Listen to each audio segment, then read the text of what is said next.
Assalamualaikum warahmatullahi wabarakatuh. Perkenalkan saya Indra Nafianto dan rekan saya Ina Usman. Kami dari tim Laboratorium Kimia Fakultas Sains dan Teknologi UIN Sunan Kalijaga Yogyakarta. Pada kesempatan kali ini kita akan melakukan rangkaian percobaan analisis kandungan vitamin C dalam suatu sampel. Kita tahu bahwa vitamin C itu penting bagi tubuh kita, dan kita akan merasa bahwa vitamin C itu penting ketika kita merasakan sakit seperti sariawan. Kita akan mencoba mengkonsumsi minuman, buah-buahan, atau sayuran, atau serta suplemen yang mengandung vitamin C. Nah, pada kesempatan kali ini sampel yang kita akan analisis adalah berbagai macam buah jeruk, karena kita tahu bahwa mulai dari yang masih kecil, dewasa, atau yang orang tua itu pasti akan suka buah jeruk. Tapi apakah kita tahu berapa kandungan vitamin C pada buah jeruk tersebut? Nah, pada kesempatan kali ini akan kita coba analisis kandungan buah jeruk dengan rangkaian percobaan sebagai berikut.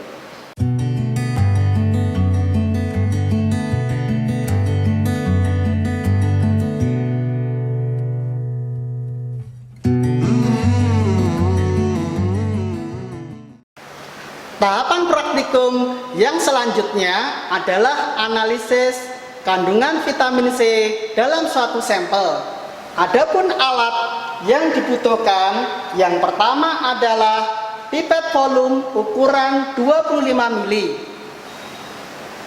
Yang kedua, pipet volume ukuran 10 mili. Apabila tidak ada pipet ukur atau pipet volume, bisa digunakan gelas ukur dengan ukuran yang sesuai. Kemudian beker gelas ukuran 250 ml satu buah, labu ukur ukuran 250 ml satu buah, bola hisap, beker gelas ukuran 30 ml atau 50 ml satu buah, Erlenmeyer ukuran 125 ml sebanyak 3 buah, botol Aquades,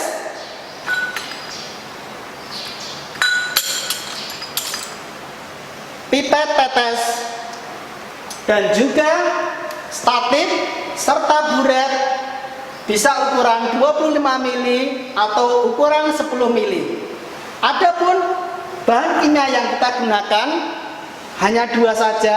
Yang pertama adalah iodium, konsentrasinya 0,01 normalitas, tetapi nilai ini akan berbeda sesuai dengan nanti standarisasi pada percobaan yang pertama. Kemudian yang kedua adalah bahannya amilum sebagai indikator dengan konsentrasi 1%. Kemudian sampel yang kita gunakan ada berbagai macam jeruk yang ada di sekitar kita. Yang pertama adalah jeruk lemon, jeruk sunkist, jeruk lokal, jeruk kino, dan jeruk nipis.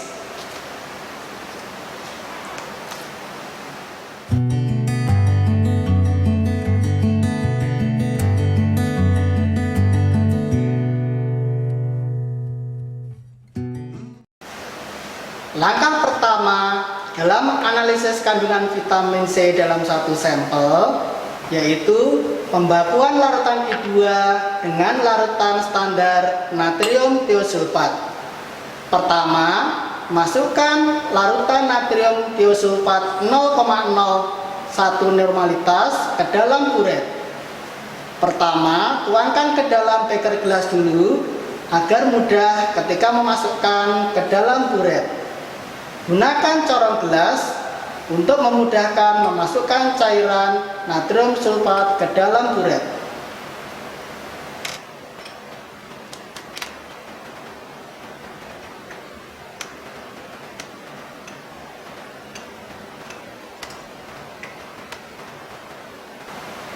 Jangan lupa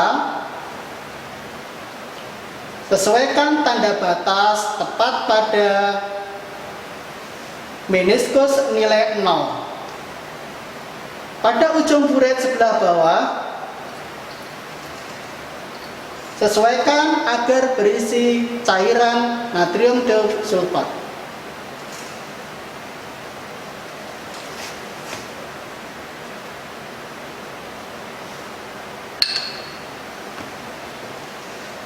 Langkah berikutnya, ambil larutan I2 dari botol reagen sebanyak 25 ml, masukkan ke dalam labu ukur menggunakan pipet volum 25 ml.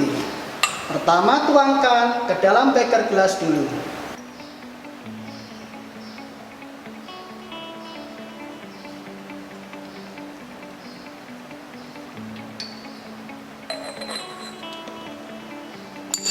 Gunakan bola hisap.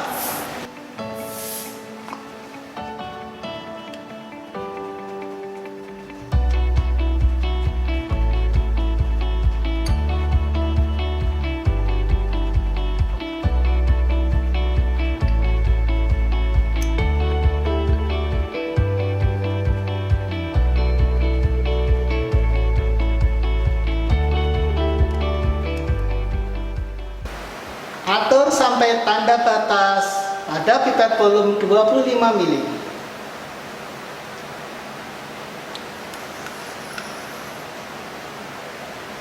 Setelah tepat, masukkan ke dalam labu ukur 100 ml.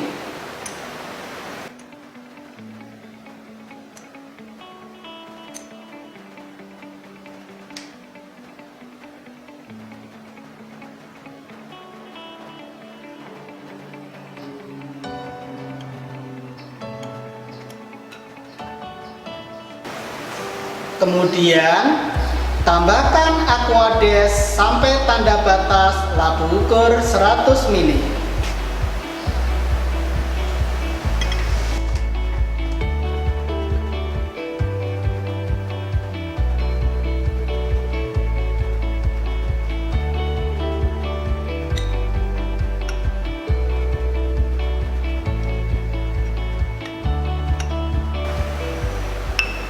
Gunakan pipet tetes agar tepat sampai tanda batas.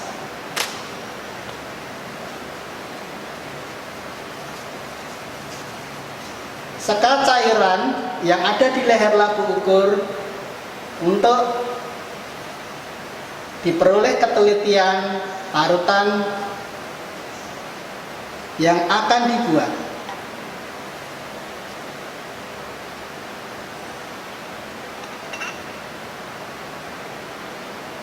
Gunakan pipet tetes ketika mendekati tanda batas.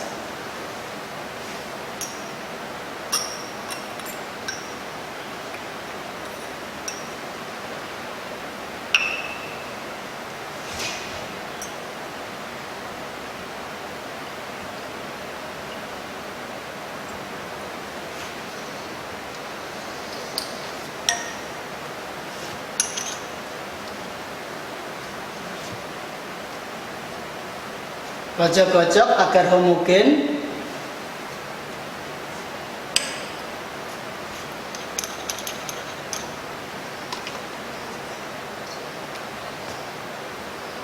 Kemudian ambil 10 ml larutan I2 yang sudah diencerkan, masukkan ke dalam Erlenmeyer 125 ml.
Setelah itu,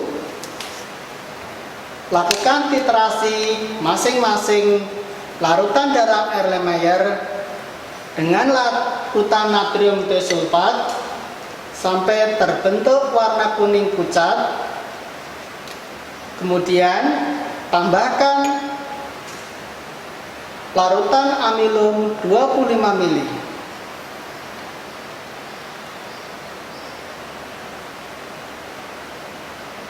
Kita titrasi dulu sampai terbentuk warna larutan kuning pucat.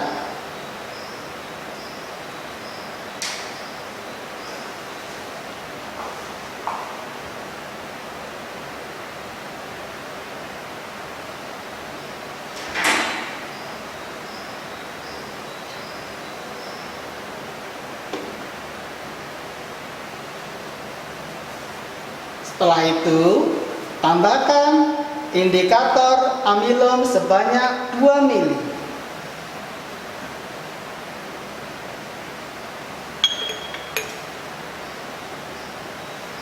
Setelah terbentuk larutan kuning pucat, tambahkan amilum sebanyak 2 ml.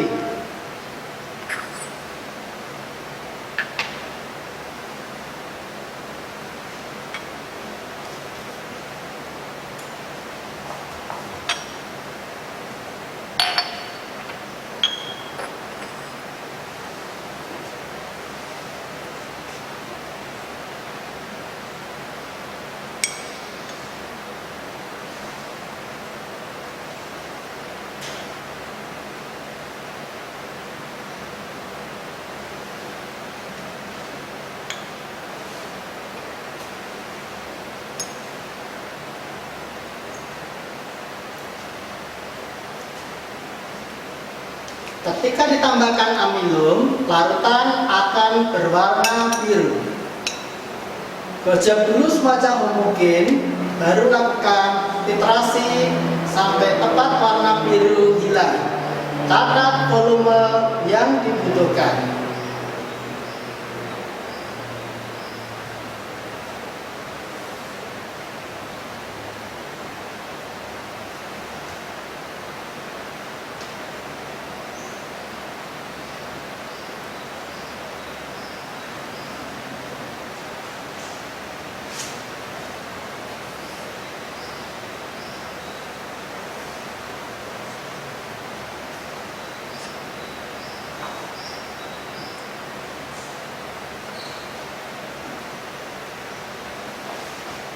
Sudah terbentuk larutan yang tidak berwarna, catat volume yang dibutuhkan.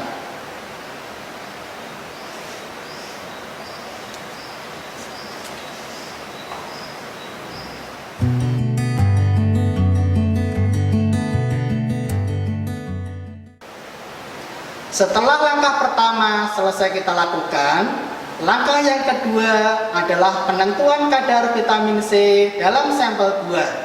Sampel buah yang pertama adalah buah jeruk sankis. Kita belah dulu, kemudian kita peras untuk mendapatkan sari buah jeruk tersebut.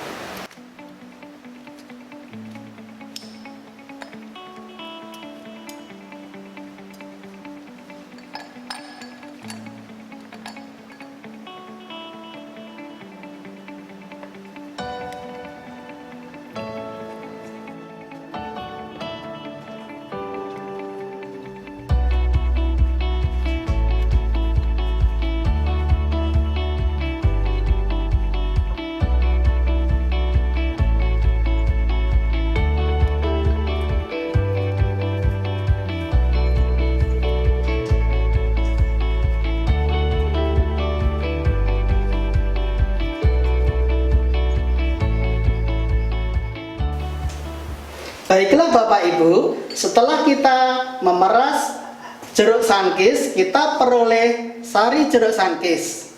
Dengan cara yang sama, kita peroleh sari jeruk lemon.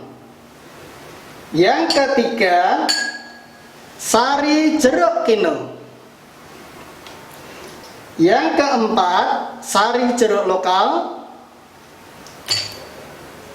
Yang kelima, sari jeruk nipis. Kemudian masing-masing sari jeruk itu kita timbang sebanyak 10 gram. Neraca sebelum digunakan kita panasi kurang lebih 10 menit. Setelah itu kemudian kita tara sampai nilai 0. Setelah nilai 0, kemudian kita masukkan beker gelas sebagai wadah sampel. Memang biasanya kita menggunakan gelas arloji untuk sampel padatan, tapi untuk sampel cairan kita boleh menggunakan beker gelas dengan ukuran yang kecil sesuai dengan kapasitas dari neraca analitik. Kita tara dulu sampai nilai 0. Setelah itu kita masukkan sari jeruk. Yang pertama adalah jeruk sankis sampai berat 10 gram.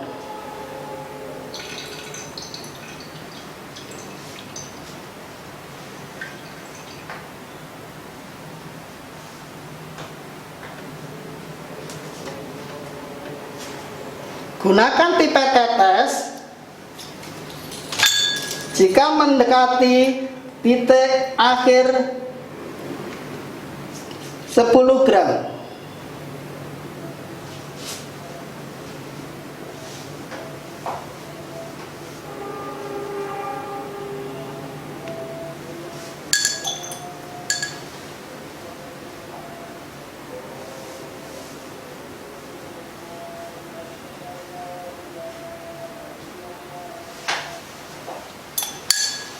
Kemudian kita tutup neraca agar seimbang. Kita catat sampai nilai stabil sebesar 10 gram, 0637.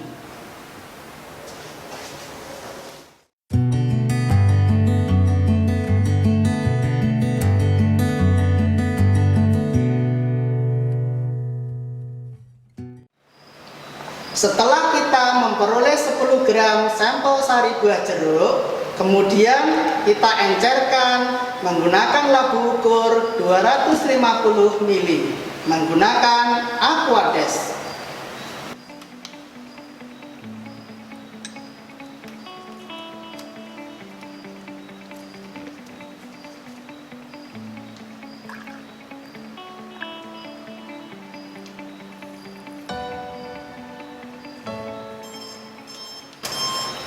Gunakan carang gelas untuk memudahkan memasukkan sampel ke dalam labu ukur.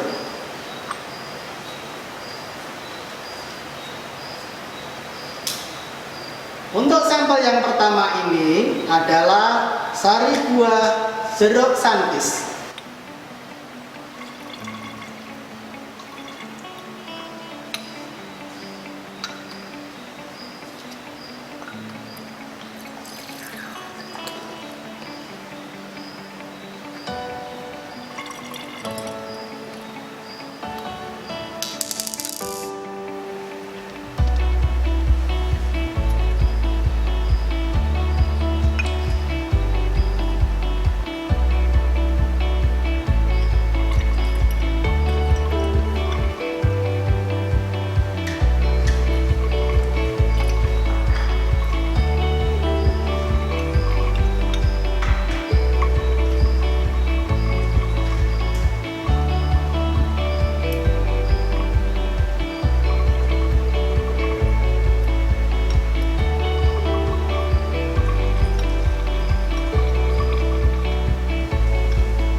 Hati-hati ketika mendekati tanda batas.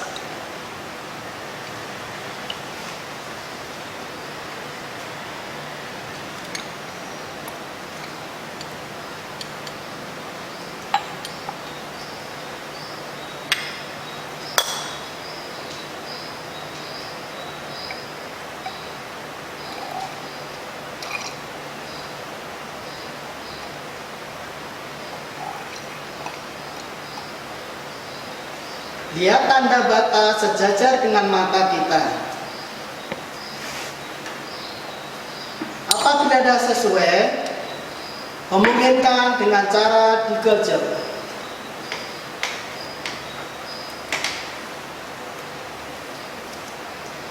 Setelah homogen, kita lihat apakah larutan yang sudah diencerkan tersebut terbentuk endapan.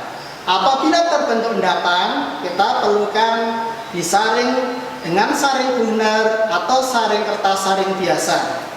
Tetapi pada kesempatan kali ini, sampel yang kita siapkan setelah diencerkan ternyata tidak terbentuk endapan, sehingga kita bisa lakukan langkah berikutnya.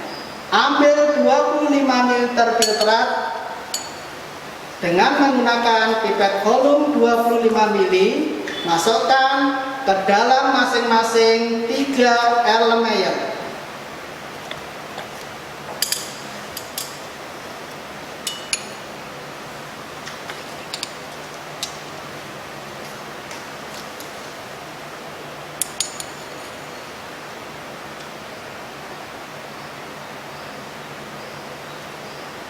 Turun ke bawah lagi pipetnya.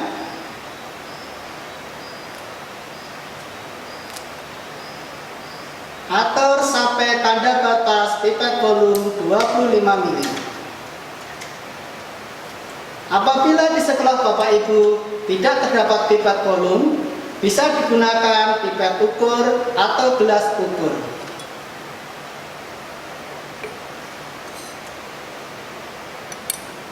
Masukkan ke dalam Erlenmeyer.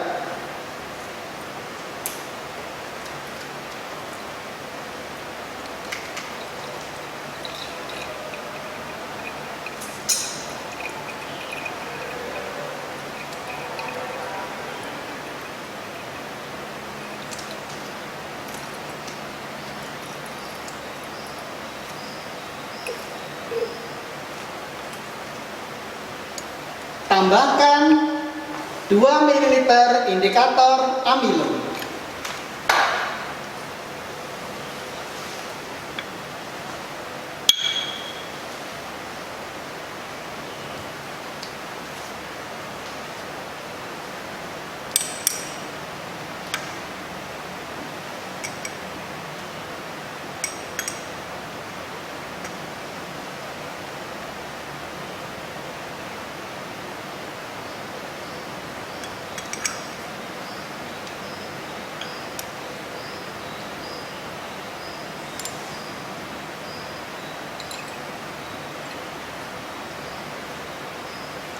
Homogenkan agar amilum dan parutan sari buah jeruk vitamin C-nya bisa homogen.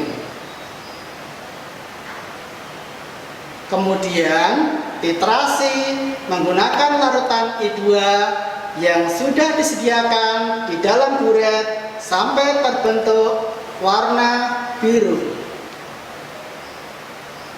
Catat volume yang diperlukan.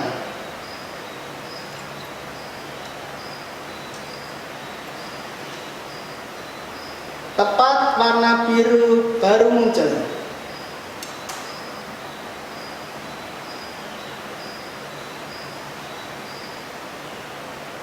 Lakukan dengan cara yang sama untuk Erlenmeyer yang kedua dan yang ketiga.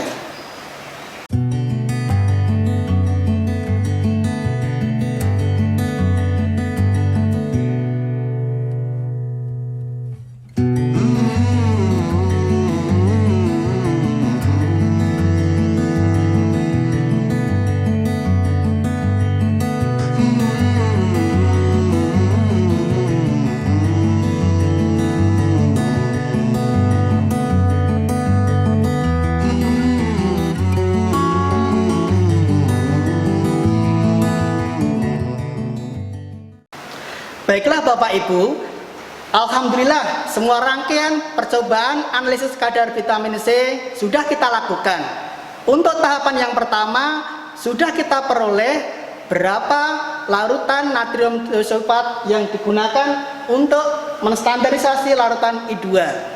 Dari volume yang diperoleh tadi, sebanyak 3 kali kita rata-rata, kemudian kita masukkan perhitungan seperti berikut ini. maka kita akan peroleh konsentrasi dari iodium ini. Apakah benar konsentrasinya itu 0,01 normalitas atau bisa berubah? Kenapa perlu standarisasi? Karena larutan I2 ini sifatnya tidak stabil, sehingga perlu distandarisasi dengan larutan natrium tiosulfat. Untuk perhitungan di penentuan kadar vitamin C, gunakan konsentrasi larutan iodium setelah perhitungan, jadi bukan nilai yang ini.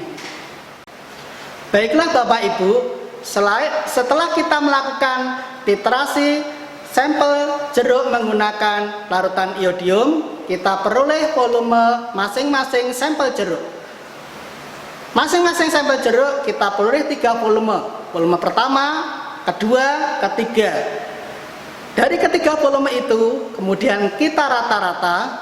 Dari nilai rata-rata itu, kemudian kita masukkan ke rumus berikut. Maka akan diperoleh kadar vitamin C untuk masing-masing sampel buah jeruk. Dari situ Bapak Ibu bisa mengambil kesimpulan berapa kadar masing-masing buah jeruk.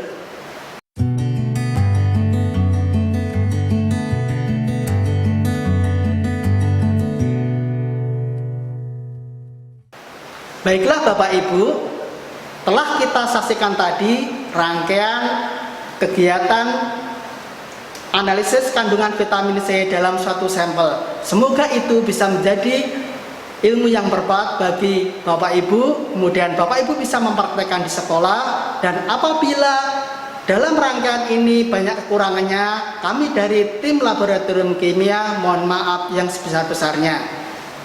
Wassalamualaikum warahmatullahi wabarakatuh.